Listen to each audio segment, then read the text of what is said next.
Okay, continuing on. Like I was saying, they all showed up there and practiced with each other, traded techniques, discussed things, and that's how it developed. But like I said, there were different martial artists from all walks of life who went there. Let's take a style that people typically think as Shaolin. Lohan fist, or the small red fist, or the big red fist. Damn, why can't I remember? There's the Dao Hong Tuan, and I forgot the name of the other one. Please forgive me. I'll probably put it in the text over there, the right names for them. But yeah, there's a small red fist, there's a big red fist, there's Lohan fist, Lunk fist, Harat fist, and stuff like that. These are long fist styles, okay? They did not typically, I'm pretty sure that they were a form that they developed there. I don't know too much of the history of how they developed, but they are typically long fist styles which share a few traits with the long fist styles that were already around at the time, okay? You see traces of Tongbei in there, and in fact Shaolin has their own version of Tongbei. Shaolin actually has its own version of Tantui, which is from the Cha fist system. And then later on they started doing their own version of Xingyi, their own version of Tai Chi and all that, but they're styles from elsewhere. Now, if you go to southern China, you'll see a lot of supposedly Shaolin-derived techniques. For example, Hung Gar is supposedly a Shaolin-derived technique. It's big there. They love tracing their lineage to Shaolin, and I'm pretty sure there is a lineage there. But if you notice, that style doesn't look like long fist, does it? There are some traits, because of course all Kung Fu has a basic traits in them, but the flavor is different. Okay, the way it's done is different from the way it's done in long fist. There's tons of other southern fists. 5 animal forms, for instance, is supposedly a Shaolin system. That's not like long fist at all, and so on and so forth. I'm not saying these places didn't develop in Shaolin, but Shaolin itself did not have its own distinct flavor. It's not its own particular school. It was a place where other martial artists took their own styles and went and further developed it. Probably came up with something new, but it wasn't from a cohesive whole. It's not its own style. It's just a place where martial arts developed in. You could probably say the same thing about Wudan. Wudan Mountain, people say that, oh yeah, that's where Tai Chi developed, that's where Bagua developed, that's where Xingyi developed. No, those are just places where the Wudan guys liked it and took it as their own, but it's not their style. They actually did have some of their own particular techniques. But Hunan is just simply a place where Taoists went, and since Taoists happen to believe in cultivating Qi anyway, naturally arts such as Tai Chi and Bagua and such the so-called internal arts would appeal to them. But they didn't necessarily develop it there, it was developed elsewhere, and then they accepted it. I think the styles that Wudan actually made up, and once again, I'm not entirely certain, I gotta do more research on this.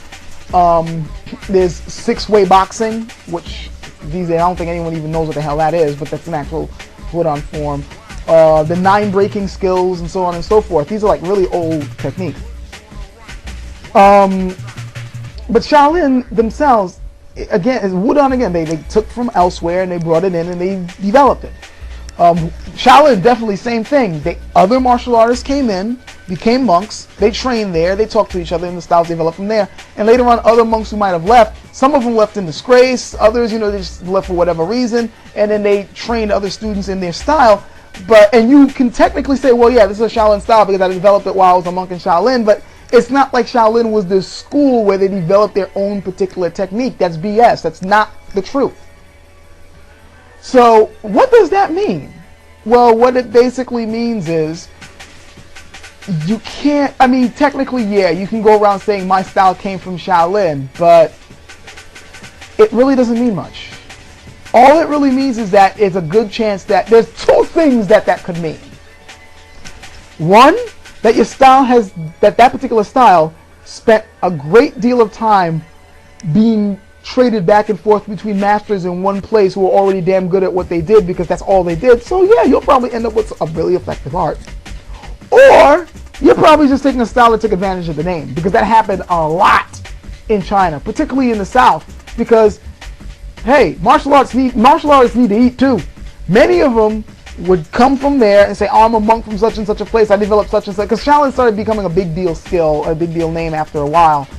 For some weird reason, it was a name. It's kind of like the way Shaolins use these days, once again, to like promote their martial art. Oh, look at Shaolin. Just like these days, I know there's a big Wudan boom.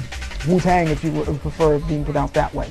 But it's just a way to market the name. It doesn't necessarily mean that the person actually was from there. And even if it was, it doesn't necessarily mean that the style was developed there. It could have just simply was originated from there. It just could have been developed further along from something else. I mean, there's so many different styles from Shaolin that you look at them, you realize, well, this is quintessentially Long Fist, or this is quintessentially, something that's similar to Hunga, or, oh, I can tell they've mixed Tai Chi and something else together, and then they put it here and brought it. You can tell. People from the outside came in with another style, developed it there, and then left, thanks to being around other masters who knew other styles, and they just picked and chose what they got from there and then developed it further. But there's no one Shaolin style, and that should be your clue right there. Because if Shaolin was this one school where they developed their own supposedly ultimate technique, then everything that came out of there would have its own freaking flavor, but they don't. You got so many different things coming out from that one area, so how could it possibly be its own style? There is no Shaolin style, period. There is a Shaolin look. I've noticed that these days you find monks who, because we're now outing them as just a bunch of contemporary wushu guys dressed up in orange robes. There are now people trying to study the old techniques and trying to make it look like the postures that you see on the old walls. So they got this archaic look to them. But that's not really like just Shaolin. That just happens to be the poses that you see in the freaking pictures. You know, it's not its own style. Huh. There was something else I was going to hint on. Oh yeah, that's the next thing I want to do.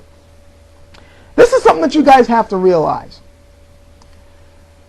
When people are talking about, well, Shaolin, I mean, it has to be its own style, and it has to be one of the greatest schools. They go back thousands of years. I mean, their techniques have been passed down from master to master to master to master to master. That's not true.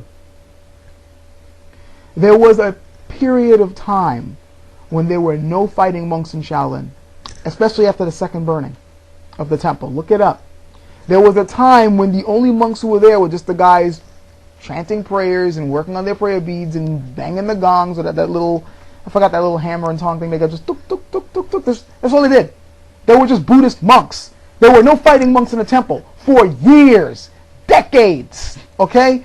Maybe even like, maybe centuries. Jet Li himself, when he filmed that movie Shaolin Temple, there are no Shaolin techniques in that movie whatsoever. It's all contemporary wushu. All of it. If you got a good eye to spot it, you can realize, that's not Shaolin. You can look at it and tell it. This is not even old. This is wushu shit that they're doing on the screen. It's not Shaolin technique.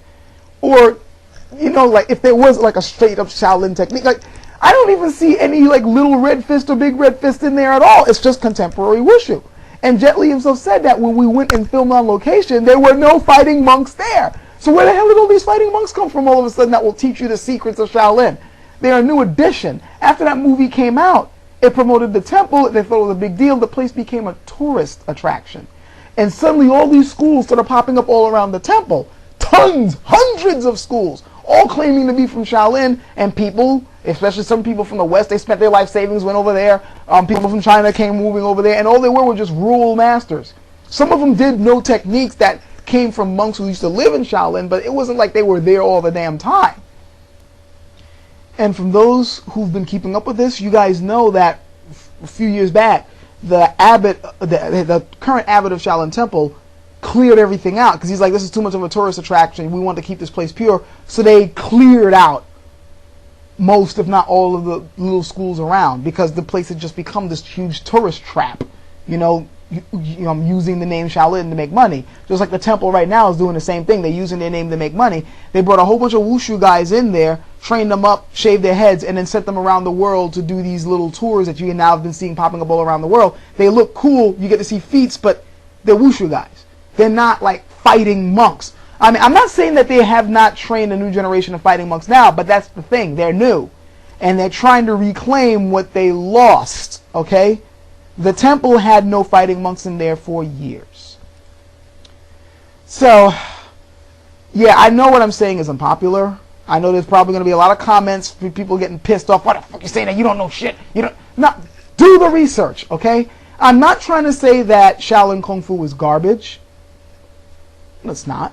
I'm not trying to say that, the people who are coming out there now don't know what they're doing. There are a few people there who, they've kept up the old ways and they got good skill. But facts are facts. It was never its own school, doesn't have its own style. It is not the birthplace of Chinese martial arts. And it's the monks you're seeing right now are a recent generation of people trying to relearn stuff that have been forgotten in the temple. It's not the end-all to be-all of Chinese martial arts. And the sooner we get over that hump, the better off we'll be. All right. I said enough already. Catch you guys later.